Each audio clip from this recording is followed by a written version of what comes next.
Hi guys, welcome to another video review by Rich from BenchTec. Today we're looking at something a little bit different. This one is the Foxconn H55MX-S motherboard. The H55M means it's for the H55 platform, the new one that's just coming out by Intel that they're just releasing. The M means it's a micro ATX form factor. The S is just a differential on the two types of motherboard that Foxconn provide in their range. The other one is the H55MX-V motherboard. That one has a few slightly different features, but I'll be pointing those out as we look at it. So let's have a look at the box that we've got here.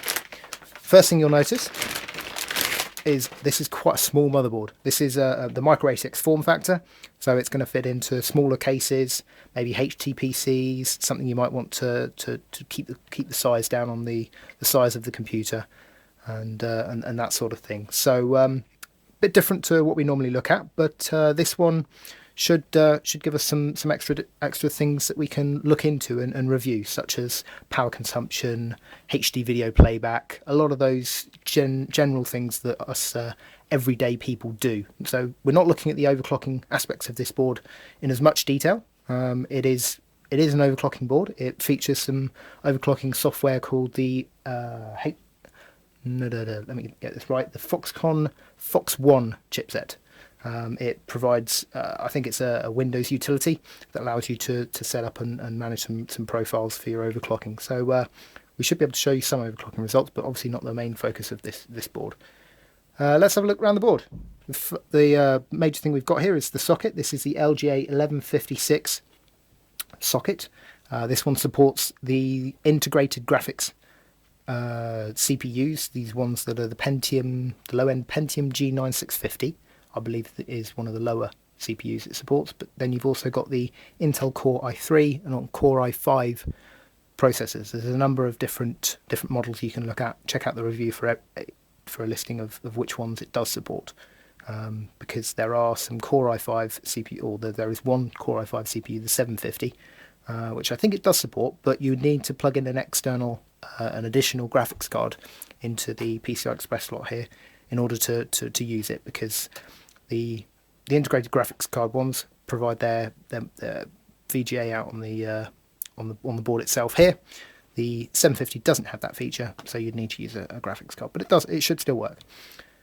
We've got a digital power delivery here, which is nice to see. On some of these micro ATX boards, you can see a much lower quality power delivery system to a CPU, so it's good to see that Foxconn have at least stuck with some aspects of their overclocking boards, in terms of they're providing you with a good quality power delivery, which should keep your CPU powered in a more stable way, but also it should improve the longevity. It should increase the lifespan of the CPU and of course the motherboard itself.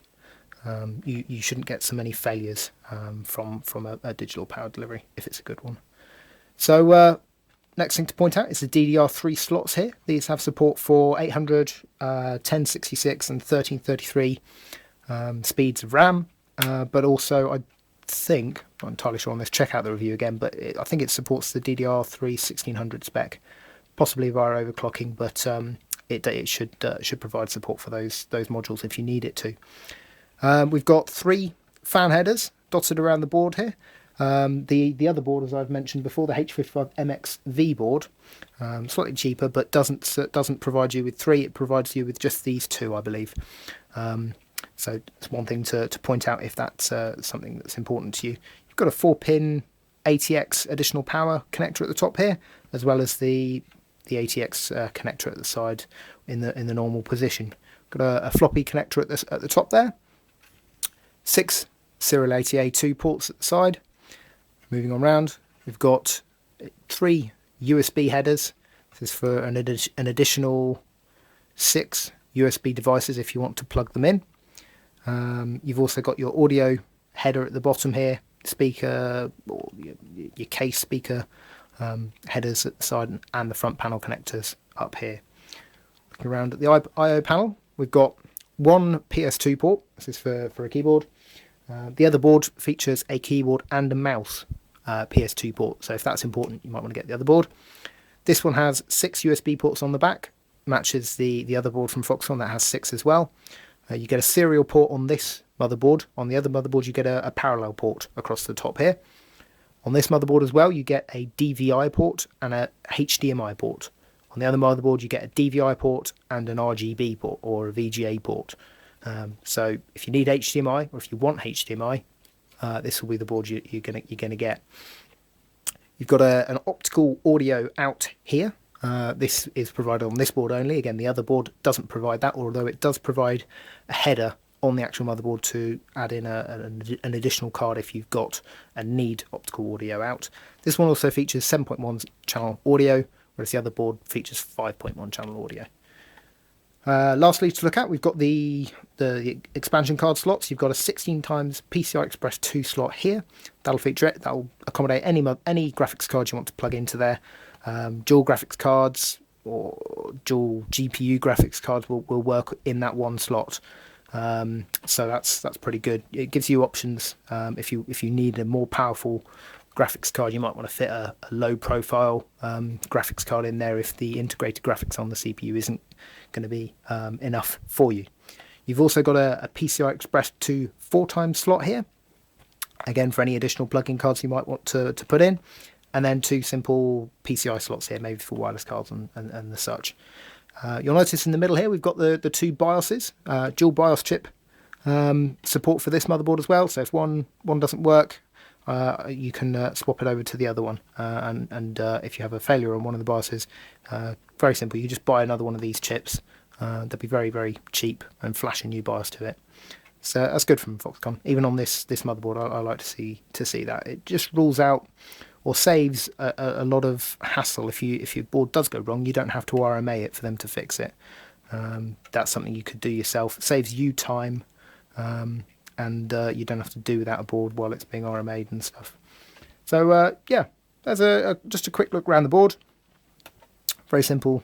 Back to the board, just your retention plate, and you've got the LGA 1156 mounting holes here. You haven't got a 775 mounting hole or anything like that, but if you're going to be buying this, you've got the low profile Intel stock heatsink, which fits quite nicely on this motherboard and is again quite low profile, so fits into a lot of cases and should provide ample cooling for your retail chips.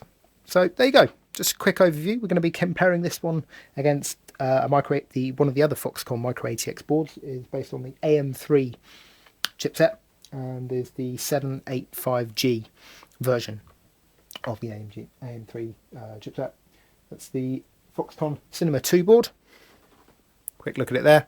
I'll give you a full video. It should be just above this one if you're looking on YouTube, or check out the other review for the other video if you're looking at it on BenchTec.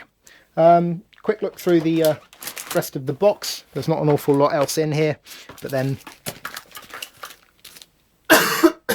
sorry, excuse me, coughing. Got a Foxconn driver disc, includes a version of Norton on there, unfortunately. So, but that's got all your drivers and utilities that you might need. You've got an I/O panel plate there. You've got a couple of extra Serial 80A data cables and some Serial 80A converters for your power supply if you've only got your Molex connector. Foxconn user manual, good to refer to if you're not sure where things plug in and such. And you've also got a quick installation guide which takes you through a few of the unique Foxconn features, points out everything on the motherboard, and just gives you a bit more information about where you're meant to plug stuff in and stuff like that. So there you go, quick look at the package. Hopefully be able to give this one a good write-up and test a lot of the features, HD playback, power consumption, all of those sorts of things. So check out the review if you're interested. All right, thanks for watching, guys. See you again. Bye.